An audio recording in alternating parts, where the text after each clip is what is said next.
తెలంగాణ పరకు పంగనామం బరాబర్. ఇది మాత్రం కరెక్ట్ రాసిందే పంగనామం అని. పెంచని పెంపు ఊసులేనే లేదు. తులం బంగారం ఈ తులం బంగారం ఇంకోపోతే పెంచను. రేవంత్ అన్న రాజ్యం బరాబర్ ఉంటుంది లెక్క. ఇంకేంది ఫీజు రియంబర్స్మెంట్ అందక విద్యార్థుల భవిష్యత్తు ప్రశ్న. జాబ్ క్యాలెండర్ కూడా విక్తలేరు.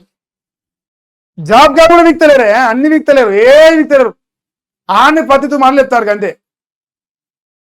రేవంత్ పాలనపై కేటీఆర్ ఆగ్రహం. తెలంగాణ భవన్లో వెంగళరావు నగర్ బూత్ కమిటీల సమావేశం ఏర్పడేసింది. ఇప్పుడు జూబ్లీహిల్స్ లో బిజీగా ఉండు రామన్న. జూబ్లీహిల్స్ కాంగ్రెస్ పార్టీ తక్కువ వలగజీరాన్ని ఫిక్స్ అయిపోయింది. జూబ్లీహిల్స్ రేపు కాంగ్రెస్ పార్టీ ఓడిపోతే ఇంకా అదే మొదటి ఓటర్. ఇంకా స్టార్టింగ్ స్థానిక ఎన్నికలు ఓడిపోతారు, జిహెచ్ఎంసీ ఓడిపోతారు, బై ఎలక్షన్ 10 మంది ఎమ్మెల్యేలు ఓడిపోతారు. ఇంకా కథ ఓటమి సత్తరు ఇంకా అదురుకే. అందుకే జూబ్లీహిల్స్ లో ఎవరు గెలిస్తే వాందే భవిష్యత్తు రేపు తెలంగాణలో.